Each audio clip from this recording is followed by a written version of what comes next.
नफीस सैयद है। बेसिकली मैं गढ़चांदुर से बिलोंग करती हूँ। मुझे इस बिजनेस में लाने वाले मिस्टर बबलू कुड़मते सर है, जिनका मैं अदा करती हूँ। एक बार जोरदार तालियां चाहूंगी मेरे अप्लायर के लिए। मैं हाउस वाइफ या घर में ऐसे खाली रहने वाली लेडी कभी भी नहीं थी। मैं जब से स्कूल छोड़ी हूँ तब से मैं वर्किंग में ही थी। मैं सिलाई करना, पिको फॉल करना, पार्लर, ऐसे यानी घर के घर में मुस्लिम समाज के होने की वजह से पैसे कमाने की भूख तो बहुत थी, लेकिन घर के घर में हम जो कुछ कर सकते हैं वो सारी चीजें करके मैं पैसे कमा रही थी। फिर शादी हुई। शादी होने के बाद में मेरे हस्बैंड की जॉब है, क्वार्टर में आके रहने लग गई। दोनों मिलकर ठीक ठाक चल रहा था। दोनों मिलकर मेहनत कर रहे थे। मेहनत करते करते सब कुछ सही ठीक ही चल रहा था। दोनों बच्चे पढ़ा रहे, ठीक चल रहा। लेकिन कोरोना की दूसरी लहर आई। हम काम पे जाते हैं, हमारे घर पैसे आते हैं, लेकिन हम जब काम पे नहीं जाते हमारे घर पैसे आते हैं क्या? नहीं आते हैं ना। तब मुझे पैसिव इनकम का पता चला कि पैसिव इनकम कितनी जरूरी है हमारे लिए। फिर 14 दिन तक दोनों बच्चों को लेके क्वारंटाइन रही। फिर जैसे तैसे वो समय भी निकल गया। उसके बाद में जब हस्बैंड को एक बार पूछी मैंने कि हम लोग काम नहीं करेंगे कल को हमारे बच्चों का क्या, एक बड़े से सवाल के साथ में खड़ी हुई।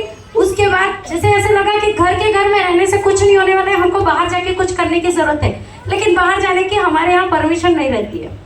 मगर ऐसे ही क्यों नहीं रहती है परमिशन? क्योंकि हमारे घर में ऐसा लगता है कि लेडीज जब बाहर जाती है तो वहाँ पर वो सेफ नहीं रहती है।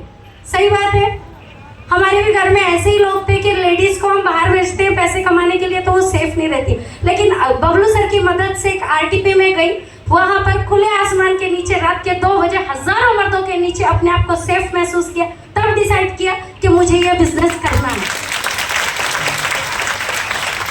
लेकिन सिर्फ डिसाइड करने भर से कुछ नहीं होता है। यहाँ पर ऐसे बैठे हुए बहुत सारे लोग सोचते हैं कि हमको ये करना है। करने के लिए उस तरीके से सीरियसनेस से करने की जरूरत होती है। ऐसे ही ठीक ठाक चल रहा था, धीरे धीरे करने लगी। करते करते एक ये चीज आई, घर में फैमिली से सपोर्ट बिल्कुल नहीं है। मेरे फैमिली से भी शुरुआत में सपोर्ट नहीं था। और एक बात बोलूंगी लेडीज को, फैमिली से सपोर्ट मिलता नहीं है। फैमिली से सपोर्ट पैसे देके कमाना पड़ता है। सही बात है।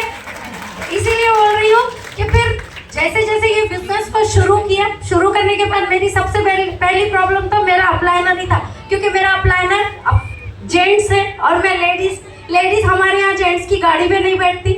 लेकिन एक घर में से ही सबसे ज्यादा ऑब्जेक्शन आया कि एक लड़के के साथ तुम बाहर जाके काम कैसे कर सकती हो। बस एक ही शर्त रखी उनके सामने, आप लोगों के साथ मैंने एडजस्ट किया है, मेरे बच्चे एडजस्ट नहीं करेंगे। मैंने उनको पैदा किया है, उनके सपने पूरे करना मेरे पति की जिम्मेदारी नहीं है, मेरी जिम्मेदारी है।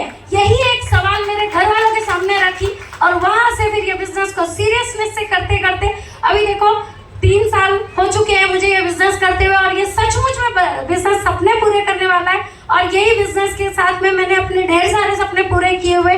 और फैमिली का सपोर्ट लेने के लिए सबसे पहले 3 मोबाइल खरीद के 3 जनों को गिफ्ट किया है। फिर धीरे धीरे पहले भी पैसे कमाती थी, लेकिन एक छोटी सी चीज के लिए बच्चे मुझे गिफ्ट मांगते थे ना, तो मैं उनको गिफ्ट देने के पहले उनसे समय मांगती थी कि बेटा दूंगी, संडे आने दो, बर्थडे आने दो, ऐसे ही। लेकिन यही बिजनेस की ताकत है। मेरे बेटे ने दोपहर में मुझे लैपटॉप मांगा और 50,000 का लैपटॉप मैंने उसको शाम में खरीद के दिया हुआ है।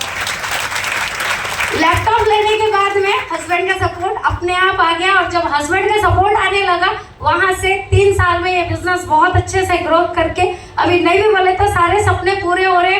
और सपनों के नाम पे मैं कभी दरवाजे के बाहर नहीं निकलने वाली। 2 बार मैं गोवा घूमने गई हूँ, एक बार दिल्ली, आगरा, जयपुर घूमने गई हूँ इसी बिजनेस की ताकत से, और एक बार नैनीताल घूमकर आई हूँ। और नहीं भी बोले तो मैं खुद दरवाजे के बाहर नहीं निकलने वाली, एक बार थाईलैंड जाकर आई हूँ इसी बिजनेस की ताकत से। अब इतना सब कुछ करने के बाद में फैमिली का सपोर्ट क्यों नहीं मिलेगा? मिलेगा नहीं, कमाना पड़ेगा। और यही कमाने के लिए 3.5 साल में ये बिजनेस करके एक 7 लाख की कार खरीद के अपनी फैमिली को गिफ्ट किया। और अभी देखो, अमीर लोगों के पास ढेर सारे रास्ते होते हैं अमीर होने के लिए, लेकिन गरीब लोगों के पास सिर्फ एक रास्ता होता है, वो है माइलेज टेक। और ये सारी चीजें मुझे सिखाने के लिए मेरे upliner mister Pranay Janekar sir, mister Nikhil Dumne sir, mister Satish Patpe sir और विनोद जी बाकेवार सर का मैं तहे दिल से शुक्रिया अदा करती हूँ। एक बार इन सभी अपलाइनर्स के लिए एक बार आप लोगों से तालियां करें। और साथ ही साथ मेरे हर सपने को पूरा करने के लिए मेरी एक छोटी सी टीम है जो मुझे बहुत ही प्राउड फील करवाती है, हर कदम पे मेरे साथ चलती है। तो ऐसी टीम के लिए भी आप लोगों से जोरदार तालियां चाहूंगी।